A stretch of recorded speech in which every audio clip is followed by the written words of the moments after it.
Vang me manasi pratishtita, mano me vachi pratishthitam, aviravirmaedhi, vedasyama anistha, shrutam me ma prahasi, anena dhitena horatran samdadhami. Ritam vadishyami, satyam vadishyami, tanmam avatu, tadvaktaram avatu, avatu mam, avatu vaktaram, avatu vaktaram. Om Shanti, Shanti, Shanti.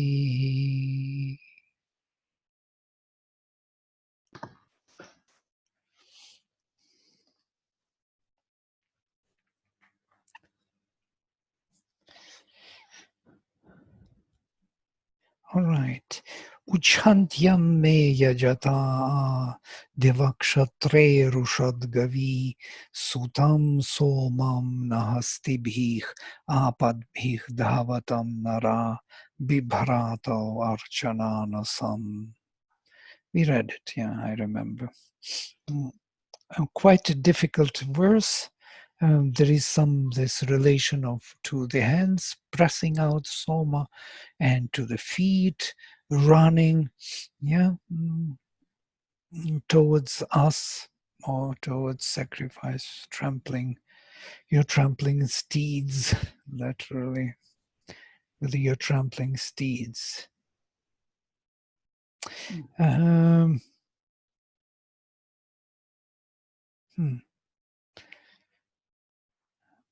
Right. So in the dawning, O lords of the sacrifice, in the flashing of knowledge and the luminous power, Uchantyam, Rushadgavi, come to me as if to Soma pressed by those who have hands, rush on to me with your galloping feet. O you two powerful heroes who are carrying me through, a pilgrim in the car of the flaming word of aspiration. So I am a pilgrim in the car. Okay, to me, O lords of sacrifice, in the breaking of the dawn, in the flashing of the ray, in the force of the gods, to my wine pressed out, as if by man with hands come racing with your trampling steeds, O gods who bring to the pilgrim of the light. Is that Griffith? No, this is Sri Aurobindo. That first one? Yes. Well, I'm trying to be very literal with and Sri Aurobindo adds always some flavor of understanding. So the wine he's talking about is the soma? Yes, he always translates it as soma wine. Yeah? But wine is another symbol of intoxication and delight and ananda. In other cultures, also in Greek culture. Oh, yes. Of course, there are many alcoholics nowadays. I was going to say, so maybe he's just thinking about, I mean, it can't be literally the actual wine. It's got to be a symbolic wine. But maybe they had a different view of kind of intoxicants in the Vedic times. Of course. As all other symbols in the Veda, you're absolutely right. This wine is a symbol wine. Yeah, it's a honey wine. It's honey because it's full of delight. Madhu. Yes. And the same with anything else, with wealth, with heroes, with cows and horses. It's not about them. They are symbols of something behind. And in this case also, this wine is a symbol. But one can say soma wine, or pressed wine, sutam somam. Sutam somam. Yeah. So, and we also, I think, talked about the hands and the feet just being karmendriyas, which have to do with just bringing this. I mean, that's the Vedic. This is a kind of a encapsulating of the Vedic vision. This particular verse is just showing the entire vision of bringing the light and the flaming word of aspiration, as you said it, is that's that light of Agni, and bringing that luminous value into nature and into day-to-day life, because that's what the karmendriyas, that's what the hands, and that's what those organs of action, Right. they're talking about an integration of, I think it sounds to me like an integration of higher divine consciousness with the consciousness of the world. Very nice, very nice. I also feel the same way. And there is something here which is not immediately visible. It requires kind of penetration or dwelling on that the usage of hastibhih and padbhih in the same way is used. So sutam somam nam, as if to the pressed soma hastibhih by the hands, padbhih dahavatam, and you run towards as if by feet, so to say by feet and hands in the same vibhakti. And it is in plural. Usually these are in dual. That means if it is my hands or somebody's or feet, yeah. But here, all hands, everybody's hands. Correct. So there's something of that kind, that these are panis, and these are the Panis. Yeah, belonging to panis, yes, to the indriyas of action, yeah, karmendriyas. These are the panis. They are hands and feet, and procreatory organ and speech, tongue, hands, feet, and procreatory organ and excretion organs. So these five, they are constantly stealing light. Yeah, but here, when we press by hand soma, we are engaging our karmendriyas in a right way. Yeah? They are producing the delight, distilling the delight, and offering it to the gods. The same with the feet. Feet are carrying us on this journey. And constantly, we are moving constantly forward, pressing soma from everywhere we meet the world. Yeah? Whatever in the world comes to us, we are pressing out of it the delight and offering it to the gods and moving forward. So these two are mentioned as symbols of our journey and our constant sacrifice, what we offer to the gods. It makes sense. We are engaged in distilling the delight and offering it to the higher consciousness on our way, journeying through and going. So this sacrifice that we do, is it nobody, I mean, rarely do you find a person who's consciously engaged in a life of sacrifice. Most of the time people are engaged in a life of ambition. They do it, because they want something for themselves. They want something, and so the sacrifice in that case could be inadvertent. Is that, or I mean, it's often gods. Yeah, what I think is it's a altogether different consciousness of life. Yeah, we are living in a very ordinary way. We are constantly preoccupied with ourselves and so on, but with the satisfaction of our senses.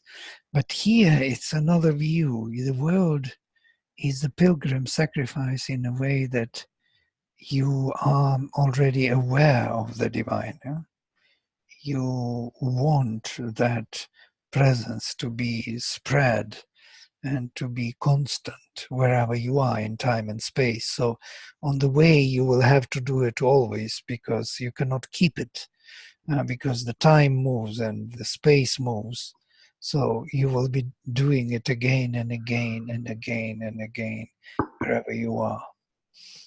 But this pilgrim of the light, this pilgrim is, I mean, that's Agni, right? That's Right. That's Agni in inspiring somebody to evolution of consciousness. Definitely. I mean, that is his journey. His journey is upward towards the sun, and that's where we'll go. Yeah, we have to recover or discover the energy of the supreme here and consciousness, and we are rising in our journey, rising in consciousness. So the fire grows within us.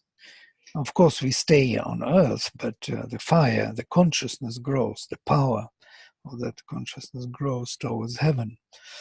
What is interesting here, that they carry the pilgrim in the car of the flaming word of aspiration. So basically Archana is this speaking in the flaming aspiration way. It's like a fire.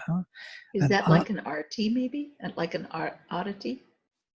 Yeah, well, Arati, yes, from root Ri, the same, yes. This Archa with rich. It's from rich, Rigveda. And from here, Arka. So that's speech. Son. Rich. Right, Rich. rich, Rigveda, yes, correct. Yeah. Riches. The It's, rich akshare. yes, these are the flaming words of aspiration, words which seek the realization of the divine. So here he is carried vibrato. They too carry the anasam, the car or the chariot of this flaming word. So why do I say then a pilgrim in the car? Because this all can be read, and it looks like Archananasam. It is the Bahuvrihi compound. That means the one who is in the car of the flaming word. So I am the one who, or whoever speaks this word is in the car of this flaming word. And they carry him, they too, the divine power, the divine being and consciousness, Varuna and Mitra. And they are representing, of course, Agni here. Because in the other hymn it is said that Agni is Varuna when he is born, and he is Mitra when he is freed and flaming out. So that's beautiful. Yeah, they carry the pilgrim who in the car of flaming word. If it would be not Bahuvri here, it would be this in this way, that they bring or carry the chariot of the illumining word or aspiration. But one can see that it is Bahuvri. That's why to the pilgrim of the light, as Sri Aurobindo would say. And in general, chariot is always moving something. It's the body of movement, not only of the gods, but also of people and of generals and of the war. The whole idea of chariot is of that pilgrimage movement. To me, it seems like when the chariot is invokes to me a kind of protection, like the path of the. I mean, obviously, it's a vehicle, so there's movement involved. Correct. But and there's advancement involved, but it's kind of like saying all of that advancement to a pilgrim is effortless, in the sense that once you step onto the chariot, it goes by itself. Wonderful. it goes, it's in protected by the divine. You're protected by that force. Yeah, Once you step onto it, that it kind of advances. right. Basically, you have your small home with you, yeah, so to say, in which you are safe. On chariot, you are safe, and you don't need to walk some unknown land. It carries you. Yeah, you have to be just there, and it protects you in that sense from interaction with unknown and undesired forces. The danger of the road. Yes. But you have So to see, yeah, you have to, it seems like there's some choice there. There has to be some will. once in a while you have to stop chariot and get out. And then Get you will be dun, dun, dun, yeah, caught somewhere. caught somewhere, yeah. But they are carrying the Those chariot. pawnies again. Yeah. But these two, if the divine being and consciousness are the uh, carry that, they are the charioteers, then of course you are quite safe. It gives us an idea that on this journey, which is very unsafe, yeah, you will be Very totally safe, yeah, but within this chariot of the illumining word which they carry. But so it's not just an ordinary being. It has to be a pilgrim. Mm-hmm. You know, it has to be somebody whose intention has already taken the journey, has taken up that journey. Sorry. Yeah. Yeah, I had to take this sweater because it's already giving some smell on What the is sweater. oh, Yes. what?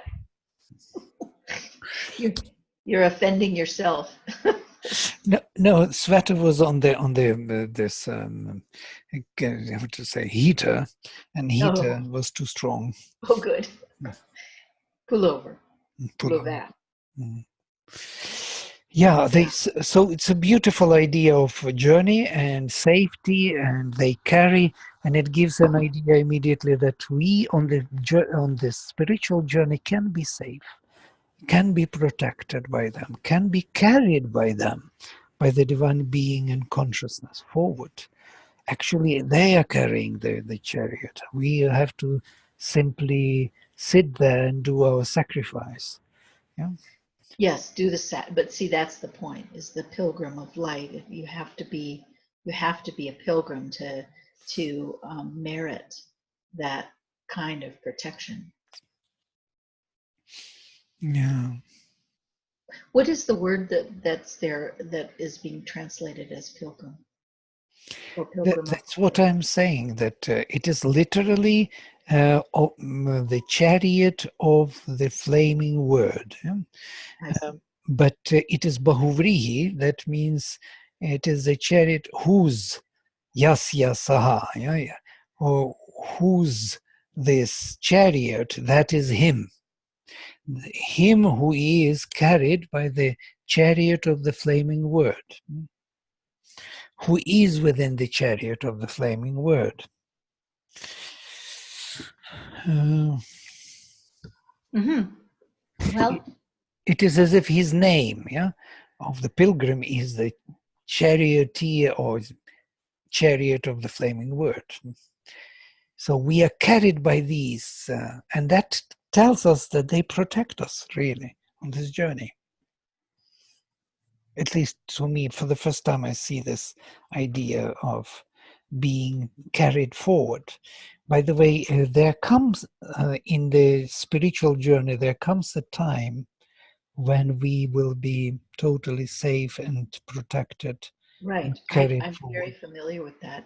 I listen to the experiences of the meditators who are having these experiences of establishment, and they said that one of the hallmarks of that level of experience is that they have no fear. The fear is gone, and once the fear is gone, then panis and rakshas, they have absolutely nothing. They have nothing to grab onto with. once there's no fear. And it's that level of protection that comes eventually that you were just pointing to. Right. Yeah, fear is the first sign of that we are not protected, that we have to shrink back to ourselves. And when we don't have, when we are protected, we are everywhere at home. And in that sense, there is nothing to shrink from. We can feel the presence of the divine and meaning of everything what is happening to us, even dangerous things. So there is hardly anything to fear. I don't know, I never understood why people are so afraid of death, truly speaking, No, because I don't understand it either. when you see all these movies and so on, why they're so afraid? They're in such a miserable state. It's so much easier to give your life for some higher cause in that moment. No, they will be trying to keep it. What for to keep it? Some kind of, don't get it totally. No, I don't really either. But I would say, for me anyway, that I don't fear death at all, but I do fear imprisonment. Yeah, imprisonment, and when you are not yourself, you are not master of your body, of your being. There's somebody else who abuses you. Yes. Well, nobody's ever really master of your body, that's for sure. Well, body is in just like symbol. Yeah, there are many bodies, for mental, vital, physical, and many other bodies in between. So I meant anybody, body as a self. Yeah, yourself. Of course, nobody can possess you longer than it is required for some reason of you becoming stronger. Even then, I don't think we can be possessed. But the idea that suddenly you are free from all obligations, from all things what you have to do in life, you have, it gives you a strange feeling of starting again, starting from zero, starting from the childhood, being again, having this beautiful childhood again, luminous. I And never had a beautiful childhood, I wouldn't know. But oh, I look at my grandson, who is so full of light, and he just trusts everything. He just trusts life. And and I thought, that's really something, such a soft landing he's had. Interesting. I had, Beautiful, luminous boy. yeah, the young kids, it's such a beautiful thing. We have also, Katerina has a child, Håkon, 2 years old. My God, what a beautiful sunshine. Totally. Katarina's your daughter? Katerina is Siv's daughter. Huh? Steve's daughter. Oh, I didn't know she had a daughter. I knew about Oscar, but I didn't know she had a daughter. She has two daughters. And She has 3 kids.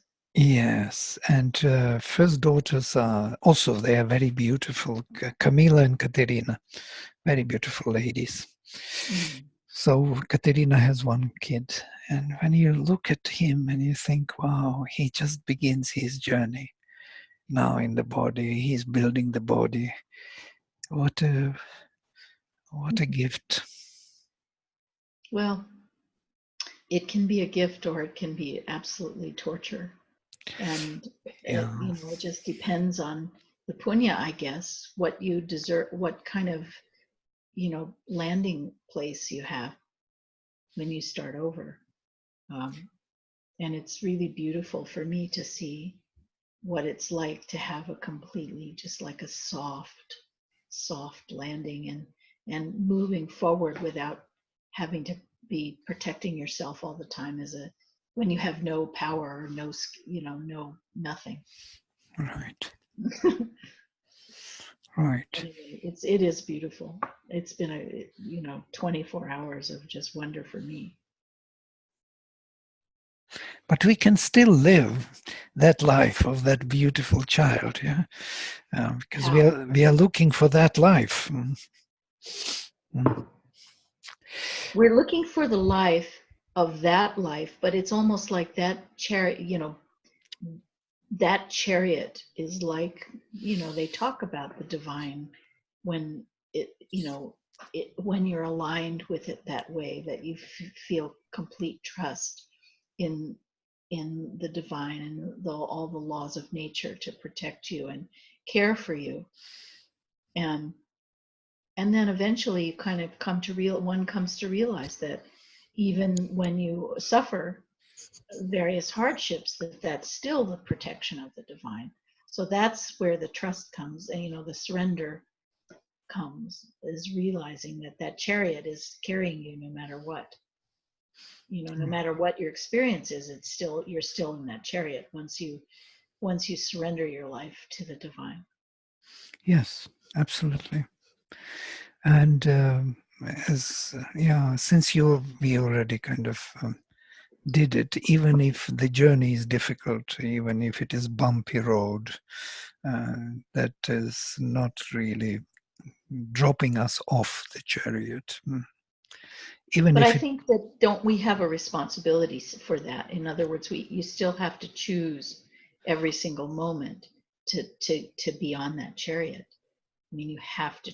It's a choice, because Pani's. I mean, like you said, if you don't constantly choose it, then, or if you choose something more local or selfish, maybe, then there's no. I mean, you'll step off for a while. Yeah, the sacrifice is to go on. Yes, if it is, if we stop doing it, yes, slowly we go into the muddy road, which is like a swampy road, and our chariot is getting stuck, and then we have to get out of it and push it forward. Otherwise. But I don't know what it means to get out of it, really, even. I mean, I don't even know what that means, to get out of it. I suddenly imagined this Karna whose chariot got stuck and he had to pull it out. And then in that moment, Mahabharata, you mean?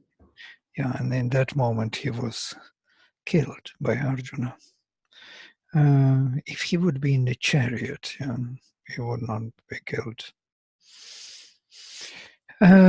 This is the dangerous trick. So for us to have a clear road, we have to be engaged in constant, as you rightly say, giving, self-giving to the divine.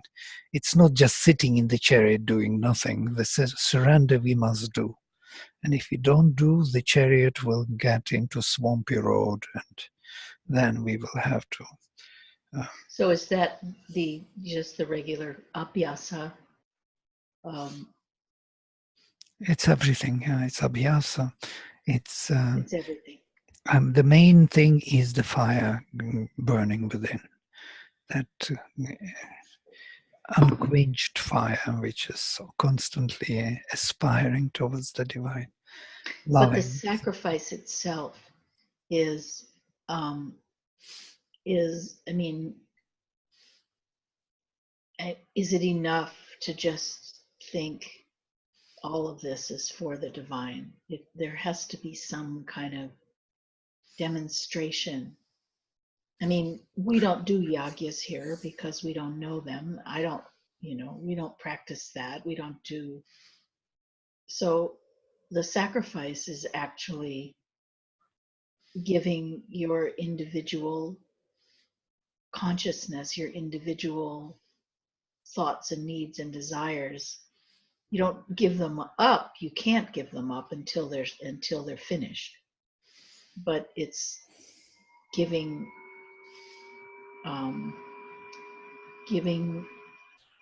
your the bliss of your day-to-day life to share with the gods. Is that right? Yes. Also, the fire is needed. The aspiration. Without aspiration, sacrifice is impossible. But the aspiration is inborn. It's there in every being, isn't it? I mean, not totally so. The fire has to be kindled. Yes. Of course, in the depth there is the fire, but to bring it to the surface, closer to our awareness, is altogether a big thing. It is. So if the fire is extinguished for a while, or weak, or only smoking, you have to make it burn. You have to lit it again and again until it is totally, and then you can offer everything to that fire. And that is the sacrifice. But what I mean, without this fire, there is nothing. So we have to take care of the fire. Without the fire, we cannot do the sacrifice. Without this aspiration, we cannot offer it to the higher consciousness soma, which is extracted. We will offer it to our an unfiery being, which is selfishness, yeah? Which is not burning, which is only coagulating everything and making hard and difficult and dead substance. We are investing into death and separation. But it's almost as if, most people, they only recognize, like with that saying, from Afghanistan, when there are no atheists in foxholes, where they say, that maybe that's the purpose, that's the reason why suffering even exists in the first place, because it makes you burn for the divine, because you want to get out of the suffering. If we look closer, what is suffering? Yeah, suffering are these senses, these indriyas, or these, let us say, faculties of consciousness, which are engaged in the darker substance, trying to formulate, to build up the universal Purusha in this separated world of selfishness. And every time they try to get some delight for themselves, it is mixed with suffering, because they are never satisfied with anything but the universal Purusha. So everything is suffering here. Yeah? It's just the grades of suffering, if you will, or the grades of joy, if you like to see it. So the joy is, the joyous part is coming from the divine there. Because in everything of this movement, of this pilgrimage, also the divine is present. So those sparks of the divine here and there are available. But so the sacrifices that they want to participate or enjoy, those sparks of the divine here, they don't know anything. They were turned towards here. They were lost here. They plunged into the darkness of the inconscient. So here they are. They have to rebuild the universal Purusha here. And this is a very tardy process, very slow process of evolution, which is building more and more suitable instrument here, which will be eventually having that delight. But it is all mixed with suffering, because they will never be satisfied. And the desire itself is this speedy process of satisfaction of the senses, speedy process, because you do not deserve that enjoyment which is of universal Purusha. So you want to get it fast, and that is the desire. And without consciousness. So you don't have the consciousness of the universal Purusha, but you want to have the delight of the universal Purusha. And here is this desire comes in. But it can never be satisfied. Why? Because these senses will never be happy until they get the universal Purusha. And once they get him, the universal Purusha is by getting out of the senses. No, they will stay, but they become the channels of the deeper light, of the true light. They will come to their own origin. They will be satisfied within the Purusha, not within anything else. Right. And but then within the Purusha, initially that means without the three gunas, right? Well, three gunas are here. They are also playing within three gunas. Three gunas. But Krishna says, Nistraigunyo bhava. Yes, in consciousness. And Yes. then he says, Yogastha Kuru Karmani. Exactly. So you see, you have to bring that universal consciousness to the surface. Once it is here, then you become free from domination of Prakriti over you, what he understands as three gunas. So you will not be subject to Rajas or Tamas or Sattva. They will be your instruments. You will play with them because you belong to the universal Purusha here in this world. It's an amazing vision of the Veda, also of the Upanishads, of these faculties which are bringing the Brahman, light of Brahman, to the surface. And it explains why we are so obsessed with our desires, because these senses, actually, these faculties belong to the universal Purusha, have the right to receive full satisfaction, absolute satisfaction here.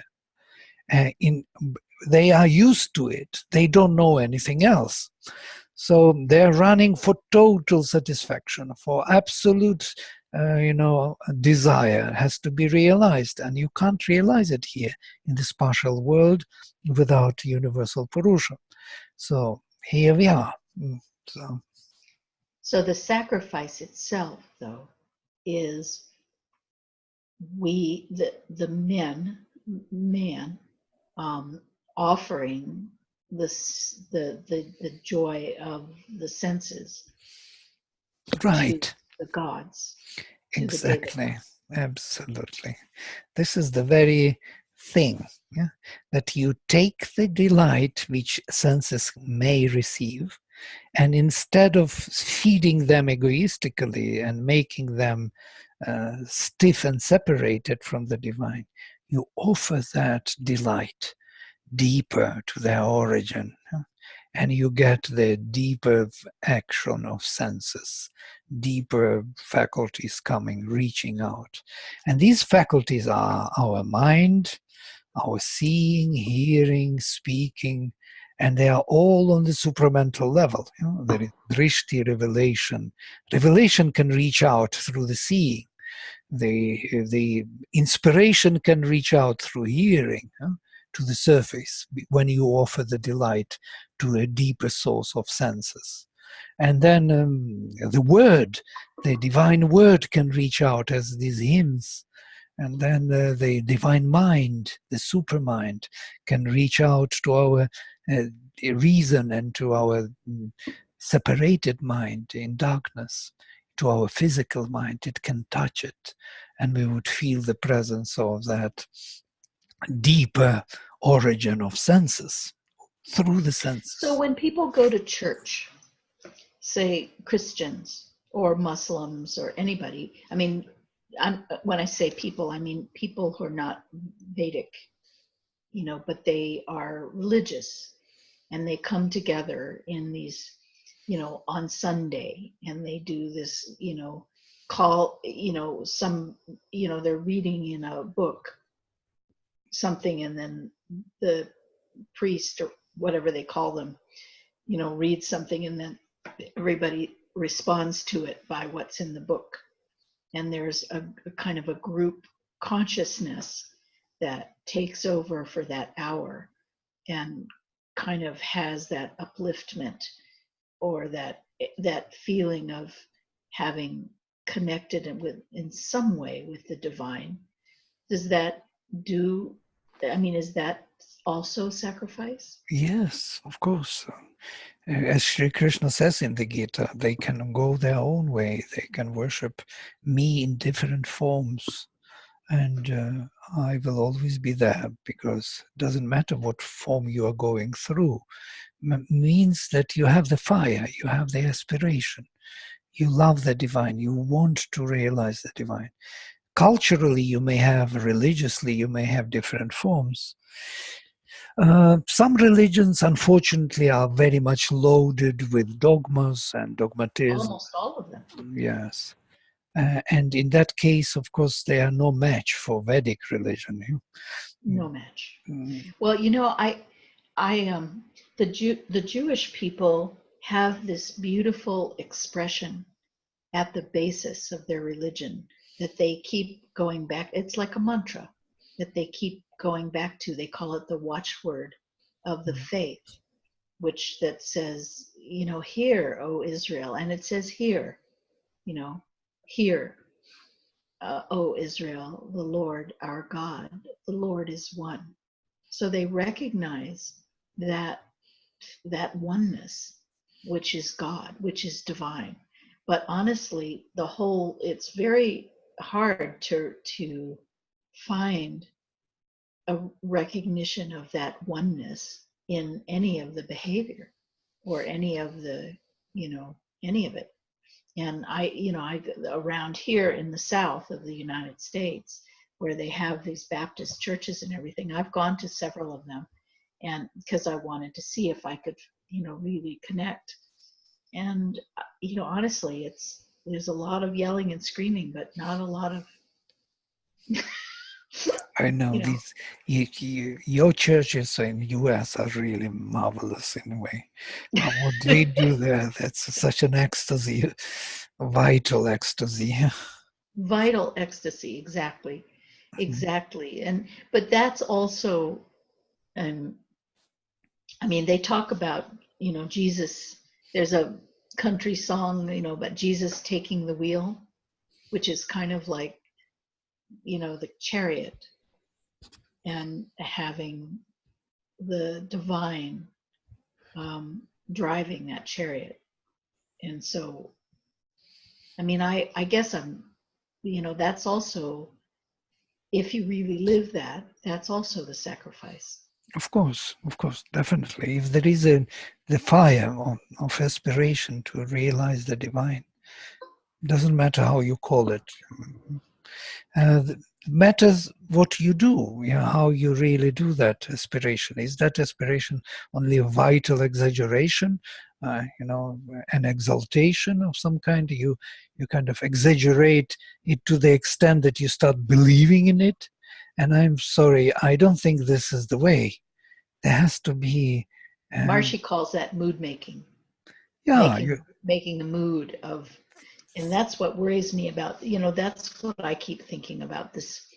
You go to church once a week and you get involved in, kind of a kind of a feeling that gets generated by the group in that situation. But is that the same thing as the aspiration? If you get inspired once a week, like, I'm thinking about myself with Rig Veda.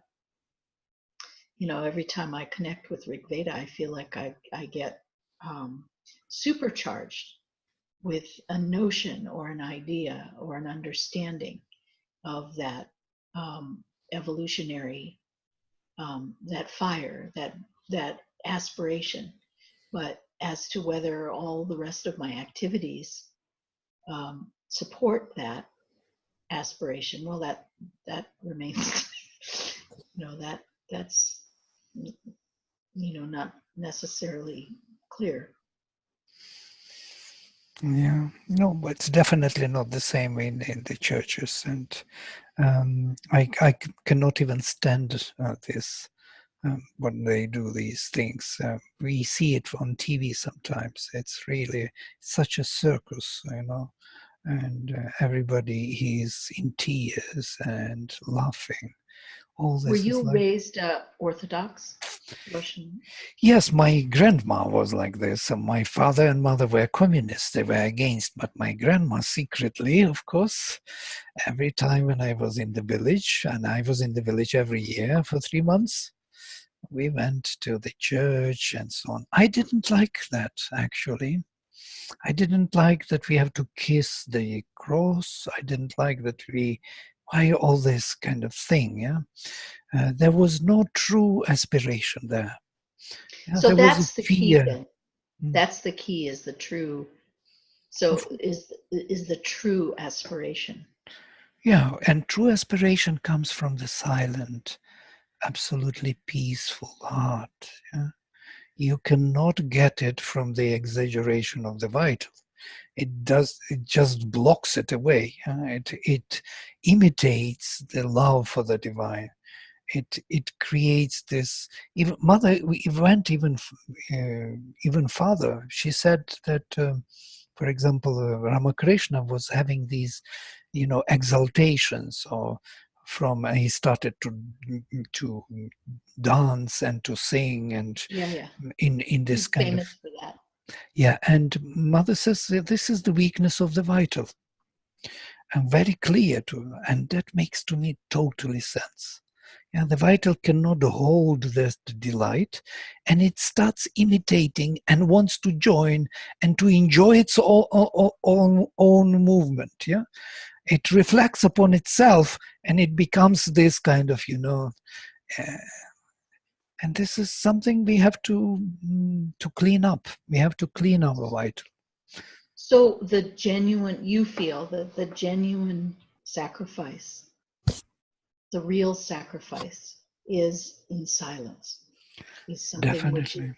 Without silence, there is no way we can have this aspiration and this work. So what about the intellect, and what about reading the Veda? What about trying to understand these things and having, I mean, that's a different layer of creation from the vital level.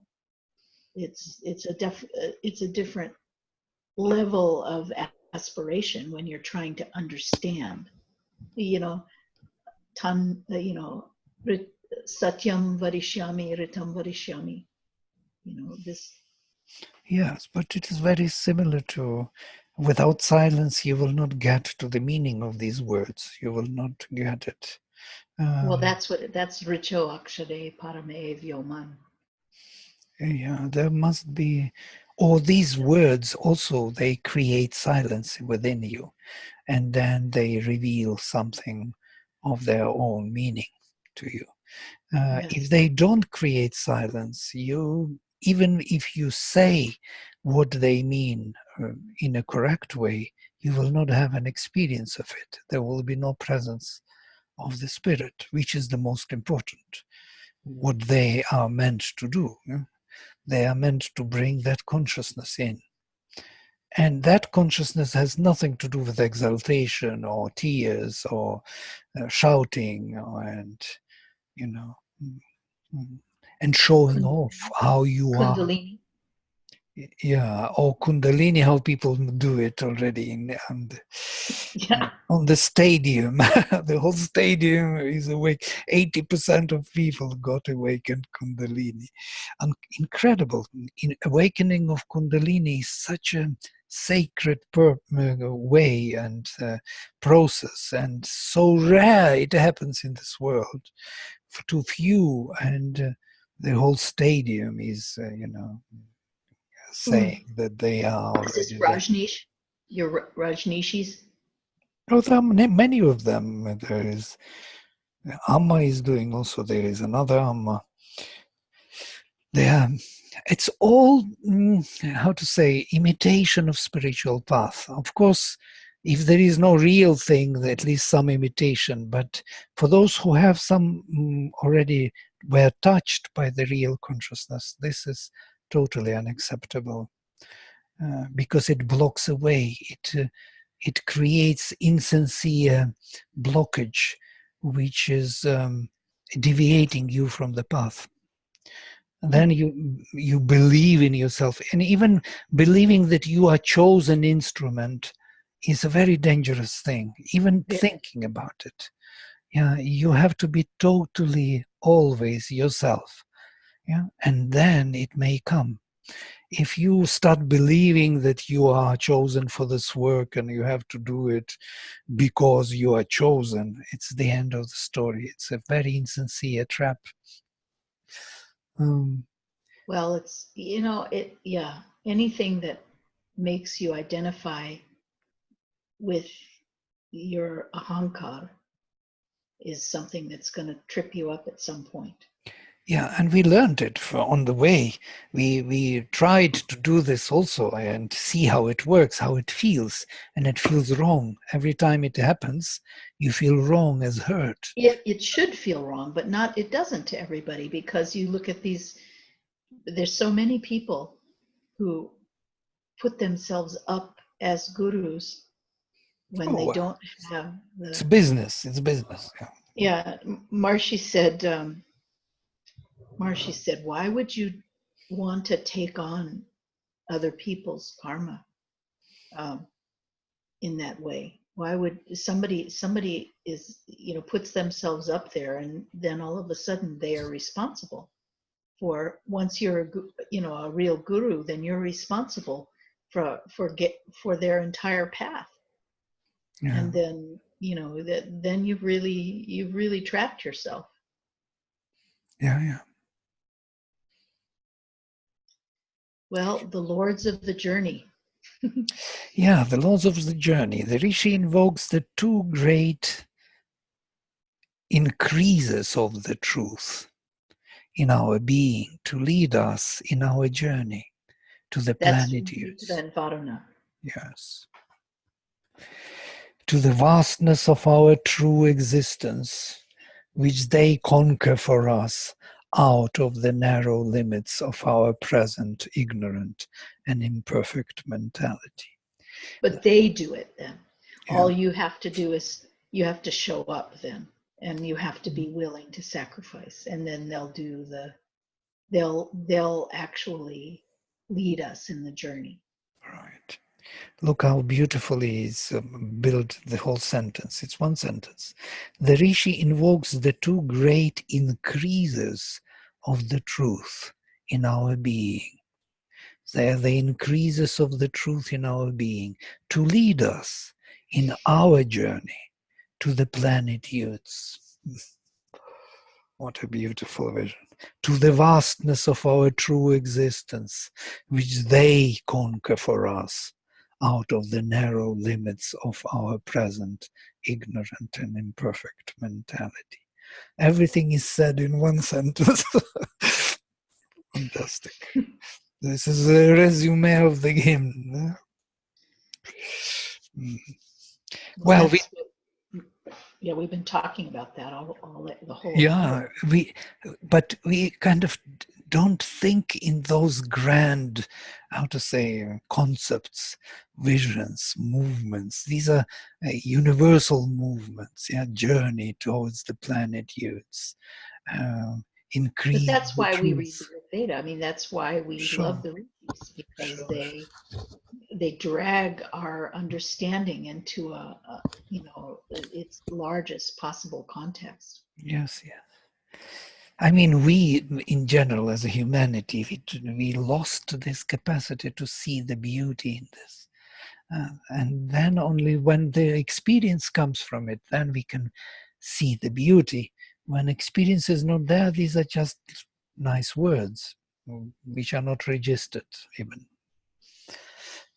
So, Yashchiketa Sasukratuh Devatrasa Bravitunah Varuno Yasya Darshato Mitrova Vanate Girach. He who has awakened to knowledge becomes perfect in will. Let him speak for us among the gods. Varuna of the vision and Mitra take delight in his words.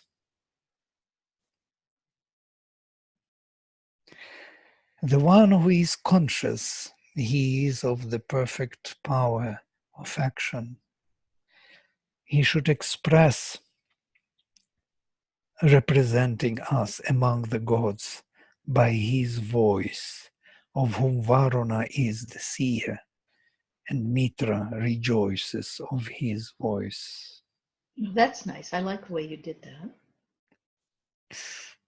It's just In this case, literal. the literal really works. Yeah. So he's the one who's awakened to the knowledge is Yaschiketa. Yes. Sasukratuh, notice how beautiful. He is of perfect power. The one who is conscious is of perfect power. Devatra Sabravitunah, and among gods, he should speak about us. It is that one who is with perfect divine power and knowledge should speak about us, among the gods, Devatra. So is that like a Brahmin? Rishi, someone.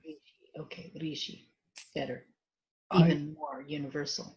Right. I don't know anyone who would have Sokrato, who would have perfect power. We have many who have consciousness, but who would have consciousness and power together. That's something like having... That's an Aurobindo or a Maharishi, but... Yeah, in our case, yes. But, you have to figure, was a different yuga too, that they were describing and alive in. They were in a different time where there was more of a connection between knowledge and power, and there was more. It wasn't so thick with darkness that it took so much repeated, hitting with to make a little space for the knowledge to come through. Okay, we will have to let me, maybe I will read this. Maybe next time we will start from here. The whole hymn. It seems that it is quite nice. The first phrase introduces the Vedic concept of knowledge and power. The one who has knowledge has also the power. It is he who should sound among the gods on our behalf. It is of him Varuna is the seer, and Mitra is an enjoyer of his voice. Here again Varuna represents the power of the self. Therefore he is the seer, Yasya Darshatah. And whereas Mitra is enjoying his self-expression in knowledge, Vanate Girach. Varuna represents power of the self, the body, the substance of infinity being Sat, and Mitra the self-expression of that substance in the word, knowledge, consciousness, Chit.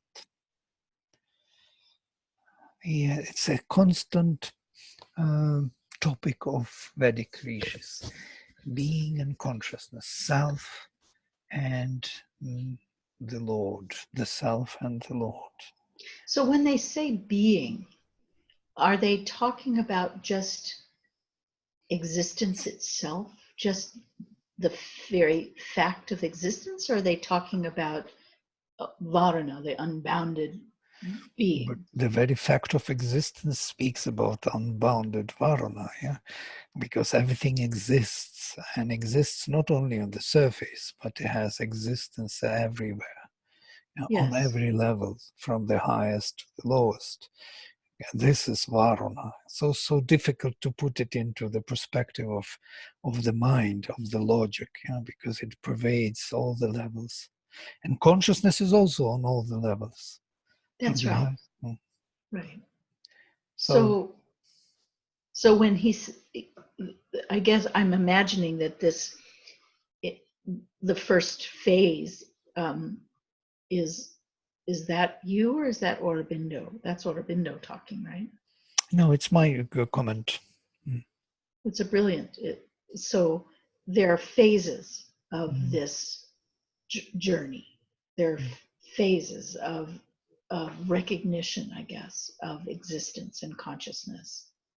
Oh, definitely. On the journey, yeah, definitely. There's an infinite variety of both, yeah.